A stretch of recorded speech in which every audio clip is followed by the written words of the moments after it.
How's it going, guys? It's the Cranky Yankee here, and I was thinking about something today.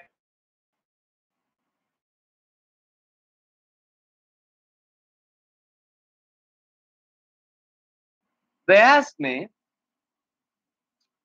"Well, why aren't you rooting for Washington? Washington knocked Pittsburgh out of the playoffs. Don't you want to see the team that beat your team win?" And I'm like, fuck no. I want to see my team win. And if my team doesn't win, I don't want anybody to win.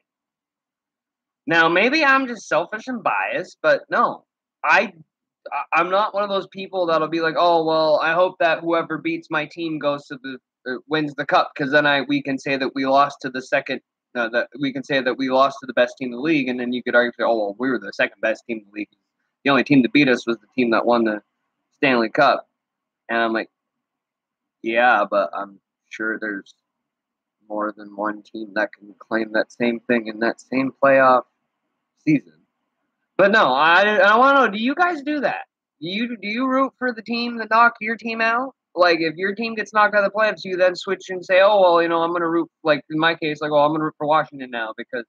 And honestly, I should be rooting for Washington because it's historical and epic because it's only the second time in franchise history they've ever beat the Penguins in playoffs, and that's 2 out of 11 times that they faced each other in both franchises' history. They've only won twice, so it's pretty unprecedented. It's pretty cool, but I don't care. They beat Pittsburgh, and I'm pissed about that. That's it. And it's plain simple. No. The only time that would happen for me is if it was a team like say Florida, because I'm also a Florida fan. Now, if like Florida met Pittsburgh and knocked Pittsburgh out, which I would be shocked to see that happen, but it could. And if it did, I'd be really happy for Florida. I'd be torn because I love my Penguins, but I love Panthers too. They're my second favorite team, and but they're my second favorite team whether they're in the playoffs or not. So that doesn't the idea that they knocked out Pittsburgh doesn't really apply because I would root for them if Pittsburgh got knocked out and anyone else too. Um, but I just a little quick question for y'all. I wanted you guys to know if that's like in this season in these playoffs. Have you done that? Have you actually I might be too loud. What have you changed your not changed but like have you um decided to then root for the team that knocked your team out? Like, say if you're an LA fan, are you rooting for Vegas right now because they swept you? But are you still rooting for them?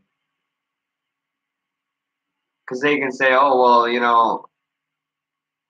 we lost to the best team in the league. We lost to the Stanley Cup champions. It's like, well, yeah, but so did San Jose and Nashville. No, not Nashville. So did they just beat Winnipeg. Winnipeg can say the same thing. Winnipeg can say, "Oh, well, we lost second best team in the league. The only team that beat us was Vegas." And then like, yeah, well, LA can say the same thing, and they only faced Vegas.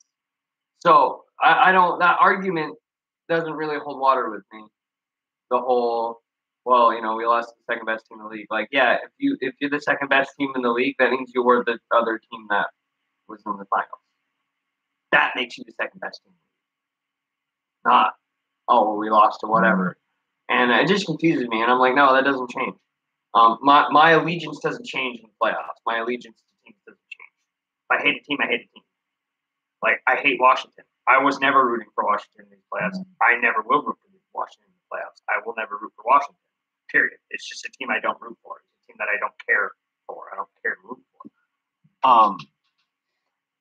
But let me know in the comment section what you guys do. Like, are you like me and you're like, well, it doesn't fucking matter. My team's out, whatever. Then I'm just going to kind of just watch it as a hockey fan and just enjoy whatever teams are playing. Because that's kind of what I'm doing now. I mean, it's the excitement is left for me because my team's not in it. But I'm still wanting to watch. I'm still wanting to be a part of it because there's some really awesome historical things happening right now. I mean, Vegas is in the finals. Who would have thought? I had a feeling all year this was going to happen. Okay, well, Louis, ask you. So, say you guys lose to Tampa or Washington. And it's like I'm with like you. Do you understand that? Because I don't get that. People do that. Like, oh well, I'm going to root for so and so because they beat my team. I'm like, no, you should hate that team. They beat. That's how I feel. Yeah, I'm not sure either. Like I've heard people argue that, and they ask me like, because why I did my live stream a while ago when I congratulated them on beating Pittsburgh. I was like, oh well, you're not rooting for Washington, and I'm like, no, not even a little bit.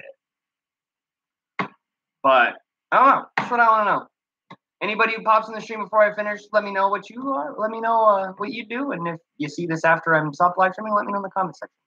Because I'd like to know what the consensus is. I'd like to know people's opinion on this because I've had a couple of questions and I find it a little strange myself. But maybe that's just the way new hockey fans are. I don't know. But I've always kind of been in a family where, um, you know, your team is your team. Fair weather, bad weather doesn't make a difference. Your team is your team, and you root for your team. And them losing doesn't change your allegiance. It doesn't change who you want to win or anything like that. So, sorry, I'm playing with my microphone stand because I need to have to play something while I talk. But yeah, so I'm playing with this, doing this. Yeah. So let me know what you guys think. Let me know what you guys think of the comment section. Let me know. First of all, let me know who your team is, and if they were in the playoffs and they got knocked out of the playoffs, if you are now rooting for the team that has knocked them out, or whether you've just decided that you want to watch it and just watch and see what happens, or whether you picked a secondary team to root for. My secondary team is Tampa, because I live in Florida. Although at this point, I'd be happy as long as Washington doesn't win. That's really all I care about. So if Tampa wins as far as the finals go, I'm going to be kind of indifferent. Although I would like to see Fleury win third because I love Fleury, and that would be his third in a row. It would be 3 Stanley Cups in a row this man has won, which is crazy. And I think that Vegas can do it. Vegas absolutely can win a cup. They've shown all year long that they're here to play, and they're the real deal. They're not just some expansion team. That they are a good team. They are a competitive team, and they're a team that has done it without superstars. You could argue that Fleury's one. You could argue kind of that Marchessault and Carlson kind of, but they don't really have a big name, big paid, big ticket superstar on that team. They don't. And look where they are. I think we're going to see next season is going to be very interesting too, because we're going to see what teams go. Because Vegas could be a trendsetter, and people could be like, "Oh, well, we don't need a Sidney Crosby or a Connor McDavid to win a cup." No, you never needed that to win a cup. Everyone thinks you do, but you don't. It makes it easier. You have a better chance, but it's not a guarantee.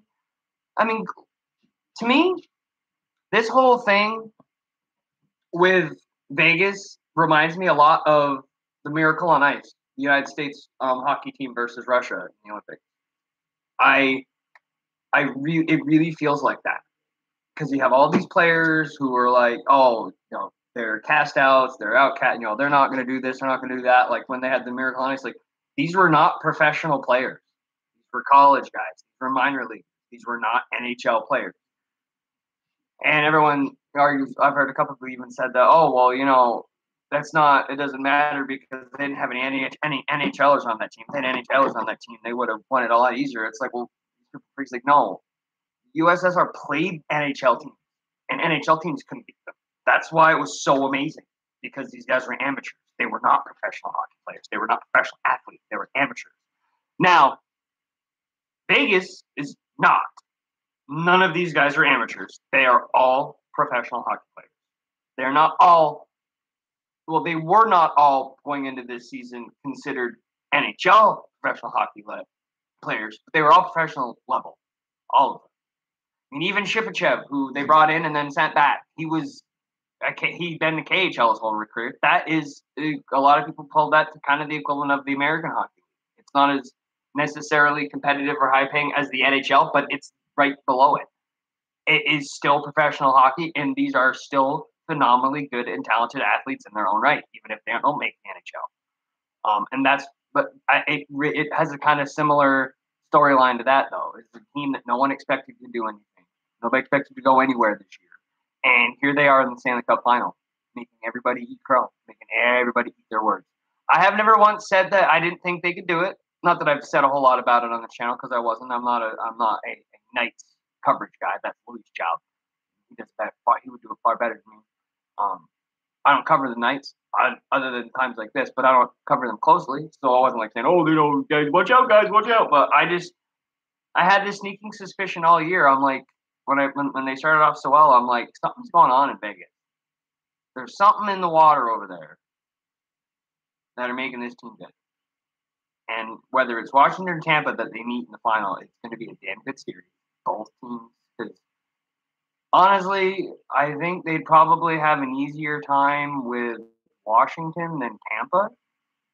And if Washington ends up winning the series, which I don't think they will, although they're playing right now, I don't know. I haven't checked this actually. I can check the score real quick to see what the score of the game is. I think it started. But it's just really interesting. It's really interesting and really cool to see where we're at this year in the playoffs. But that's it for me. I just wanted to know. I'm going to try to see if I can look up the score of the game here before I leave, before I get off here.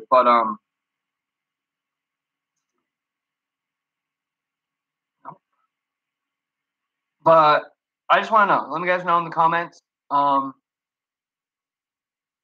if you would root for the team that knocked your team out of the playoffs. If you would then say, okay, well, at least I want them to win so that at least we can say that we lost to the Stanley Cup champions, which I find weird.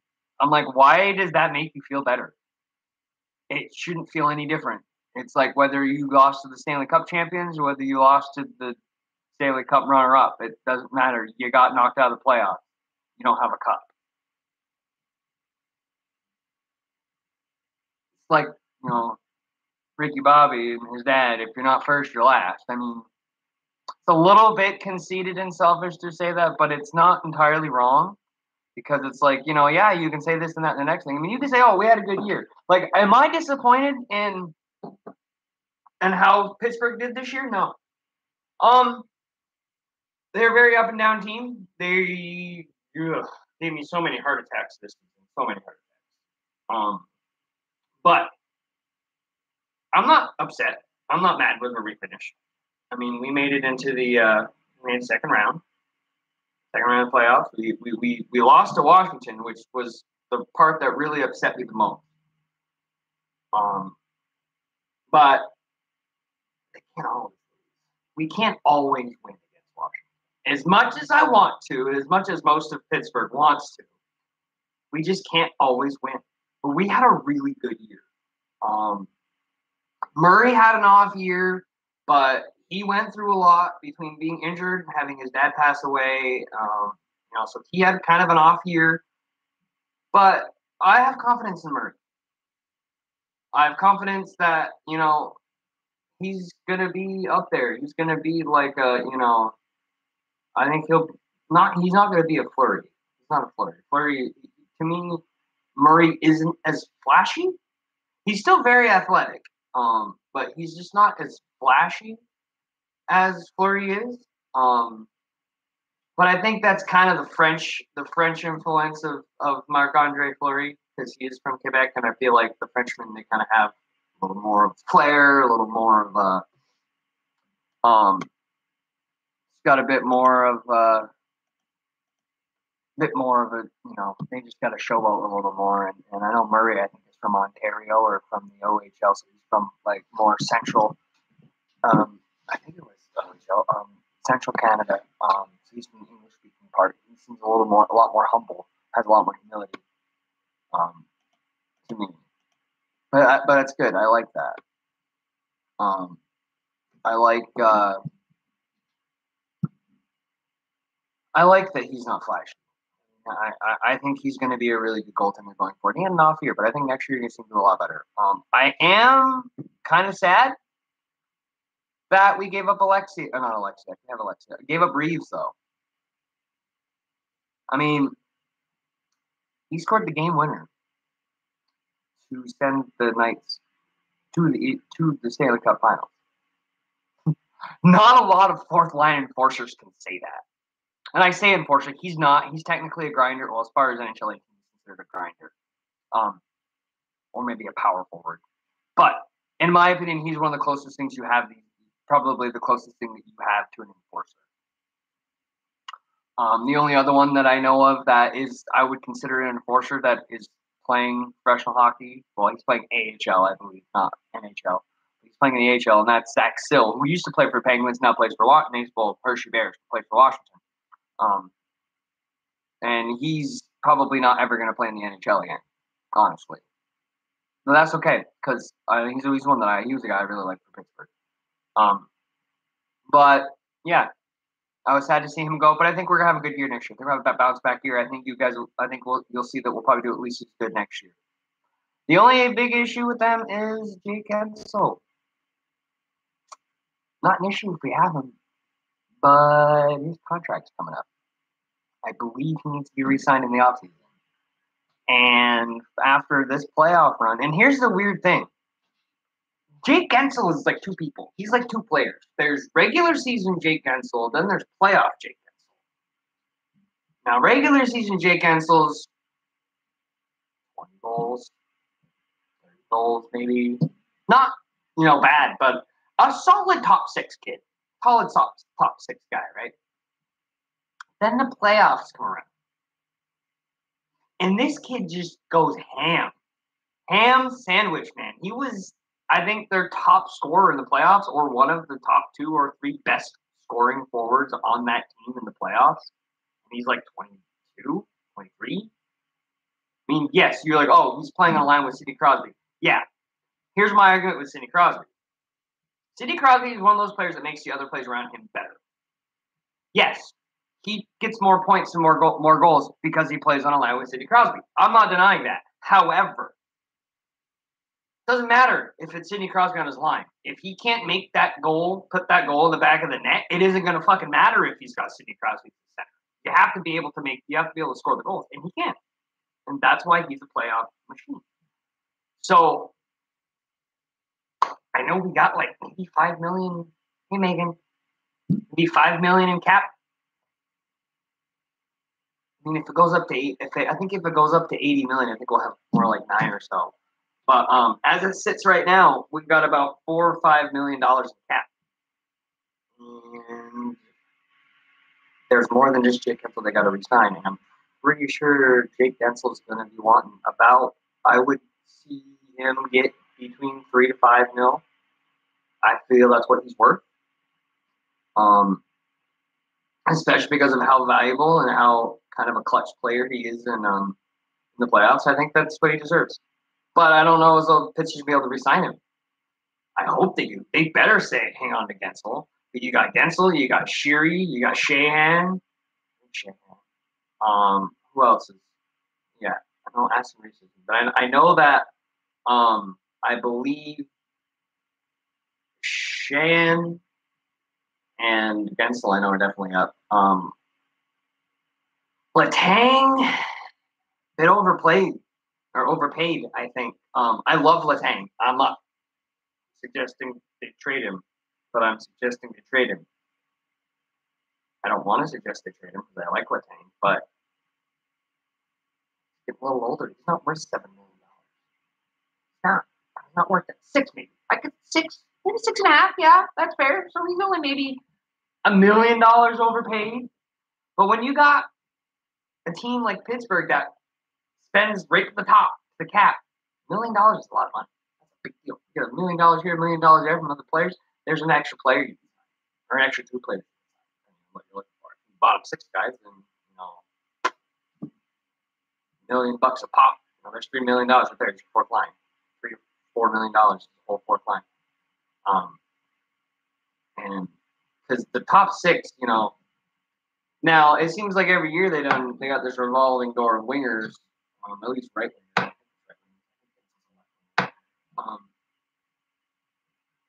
Revolving door of wingers over on that top line with Crosby. Because he doesn't need to have superstar wingers. I wish he did if he had to. Well, I mean, hell, if you put Kessel and Malkin on those wings, boom, boom. I mean, there you go. That's probably one of the most. That's probably one of the most, if not one of the most stacked top the first lines in the NHL right there. But like I said, if Vegas has proven to us anything, you don't need to be stacked. You just have to have a great coach and a team that buys into the program, buys into the coaching method. And when you play as a team, you win games. Teamwork is the biggest thing in sports. It's all team sports anyway. Teamwork. You can't win without your team. If everybody's doing what they're supposed to do, everyone's doing what the coach has told them to do, and provided that coach has a good strategy against the team you're playing, because every team plays differently and some strategies just don't work against certain teams. It's just the way it is. But a good coach will understand that and see that and will adjust his strategies accordingly. And as long as everybody gets on board, everybody puts 100% in every day, and you don't have to be the fastest guy or the best scorer or the best passer, but if you're giving everything you got, I mean, you have to have some skill, but you don't necessarily need to be a big top-line guy to be able to be a contributing and important factor on a team. You just got to give your all.